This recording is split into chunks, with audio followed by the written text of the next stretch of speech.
2012년 마지막 거래일이었던 31일 뉴욕 증시 오랜만에 연말 랠리를 연출하면서 최고 2%대 급등 흐름 연출했습니다. 재정절벽 협상 타결에 대한 기대감이 실리면서였는데요. 이날 31일 오후장 들어가면서 미치 맥코넬 공화당 상원 원내대표와 조 바이든 부통령이 마감이 임박했다라는 소식을 전하면서 증시가 급등하기 시작했습니다. 이후에 협상안이 나왔고 이 내용에 대한 상원의 표결 또한 통과가 됐습니다. 내용을 살펴본다면 고소득층에 대한 세율 인상 기준을 부부 합산 기준 연소득 45만 달러 이상으로 정하고 이들에 대한 세율을 39.6%로 올려 잡았습니다. 이에 따라 지난 한 해 동안 다우지수의 흐름 살펴본다면 7.3%가 올랐습니다. 이날 다우지수는 1%대 상승했는데요. 종가를 확인해 보겠습니다. 1.28% 올랐습니다. 13,104.14포인트를 기록했는데요. 하루 동안의 움직임 차트를 통해 살펴보도록 하겠습니다. 오후장 들어가면서 상승 흐름을 조금 더 키워갔다는 점을 알 수 있습니다. 오후 3시를 기하면서 협상 마감이 임박했다는 긍정적인 소식 들려왔고 장중 고점 라인에서 마감했다는 점을 확인할 수 있습니다. 1.28% 급등했는데요. 전 업종의 상승이 좋았습니다. 업종별 흐름을 살펴보겠습니다.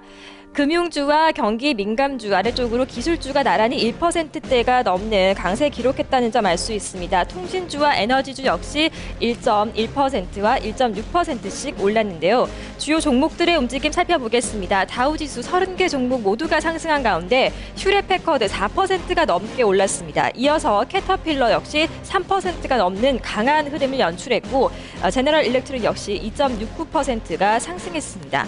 다우지수 특징 종목의 흐름 조금 더 자세하게 살펴보겠습니다. 김민지 앵커가 전해드립니다. 네, 특징 종목으로는 캐터필러 꼽아봤습니다. 오후장 들어서 더욱더 탄력 강화해 나가면서 고점 부근에서 거래가 마감이 됐는데요. 무엇보다도 이 종목은 중국발 모멘텀을 받았습니다.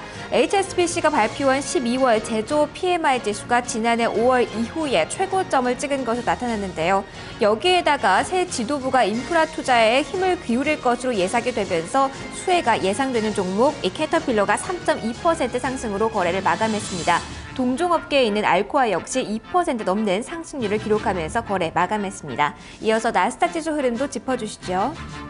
기술주 중심의 나스닥 지수 가장 흐름이 좋았습니다. 2%대 강세를 보였는데요. 종가 확인한다면 2% 오른 3,019.51포인트의 장을 마감했습니다. 역시 일간 차트입니다. 오후장 들어가면서 상승 탄력 더욱더 키워갔다는 점 확인할 수가 있고 장중 내내 상승권에서 긍정적인 흐름을 유지하다가 장중 고점에서 마감을 했습니다. 3,019.51포인트의 장을 마쳤습니다. 대형주 위주의 S&P 500 지수 역시 흐름 좋았고 1% 넘게 올랐는데요. 종가를 확인해 보겠습니다.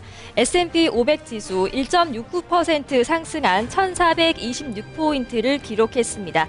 마찬가지로 오후 3시를 기점으로 해서 장중 고점을 만들어냈고 그 흐름을 유지한 채로 장을 마감했다는 점을 차트를 통해 확인할 수가 있습니다. 이렇게 뉴욕 증시는 마지막 거래일에 나란히 1에서 2%대 강세 흐름을 보이면서 마감했습니다. 다만 유럽 증시 같은 경우는 재정절벽 협상 타결에 대한 기대감이 실리지 못하면서 혼조세로 마감했습니다. 유럽 주요국 증시가 31일을 맞아서 9개국에서 휴장한 가운데 독일 증시도 휴장을 했었고요. 프랑스 증시와 영국 증시를 살펴보도록 하겠습니다. 먼저 프랑스 까크 지수입니다. 까크 지수 같은 경우는 상승권에서 마감했습니다. 0.58%가 오른 3,641.07포인트 기록했는데요. 오전장에 조기 폐장을 했습니다. 차트를 통해서도 확인이 되고 있는데 그래도 장중 고점 라인에서 마감했다는 점을 차트를 통해 확인하고 있습니다. 업종별로도 대체로 흐름이 좋았습니다. 주요 종목의 움직임을 조금 더 자세하게 살펴보겠습니다. 이날 장에서 가장 흐름이 좋았던 종목들 살펴본다면 전력청, 프랑스 전력청이 1.2%가 넘는 강세를 기록했습니다. 이외에 까크 지수를 구성하고 있는 특징 주의 흐름을 살펴보겠습니다. 김민지 앵커가 자세하게 전해드립니다. 네, 특징 종목으로는 까르푸 살펴보도록 하겠습니다. 전거래일에도 강한 상승세를 보였던 종목인데요. 오전장에서는 좀 차익 실현 매물을 소화하는 듯 하락권에서 움직임이 나왔지만 이 상승 반전되는 흐름이 나타나면서 고점에 가깝게 흐름이 진행이 됐습니다. 0.42% 상승으로 거래가 마감이 됐는데요. 유럽발 재정 위기가 계속 이어지는 가운데 이 소매주인 이 까르푸어 같은 경우는 전년 동기 대비 10%가 넘는 양호한 상승률을 기록하면서 거래가 마감이 됐습니다. 이어서 나머지 유럽 증시 흐름도 확인해 주시죠. 영국의 푸치백 지수 살펴보겠습니다. 반면에 하락 마감했는데요. 종가 확인해 보겠습니다. 0.47% 하락한 5,897.81의 장을 마감했습니다. 역시 오전장에 조기 패장을 했는데요. 장중 상승권으로 진입을 전혀 시도하지 못한 채 하락권에서 계속 움직이다가 장중 저점 라인에서 마감을 했습니다. 푸치백 지수 0.47%의 조정을 받았습니다.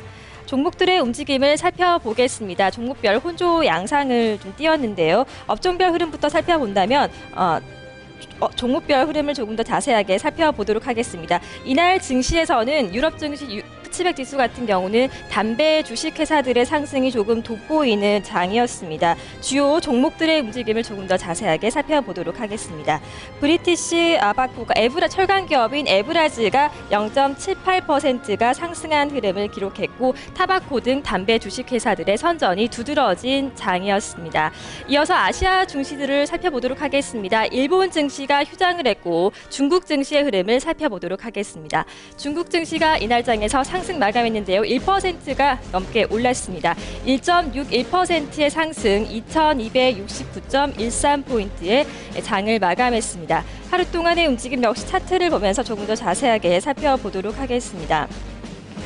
이날 장에서 역시 장중 계속해서 상승 탄력을 장중에 계속 키워갔다는 점을 알 수 있고 고점 라인에서 마감을 했습니다. 연말 기대감이 실리면서 1%가 넘는 강세를 상하이 종합지수가 기록했습니다. 2269포인트의 장을 마감했습니다.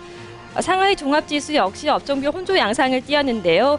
이렇게 중국 증시 같은 경우는 연말 랠리를 실현시키면서 1%가 넘게 올랐습니다. 이어서 상품 시장의 동향을 체크하도록 하겠습니다. 먼저 달러 인덱스의 마감 동향 살펴보도록 하겠습니다. 달러 인덱스 0.01% 소폭의 조정을 받으면서 79달러 선에 마감했습니다. 미국채 10년물 같은 경우는 1.756%를 기록했습니다. 유가 동향 이어서 살펴보겠습니다. 유가는 1%가 넘게 올랐습니다. WTI가 91달러 82센트의 장을 마감했고 브렌트유 0.4% 오른 111달러 11센트의 장을 마감했습니다. 마지막으로 금값입니다. 금값은 1.2% 상승한 1,675달러 80센트에 마쳤습니다. 글로벌 장마감 동향이었습니다.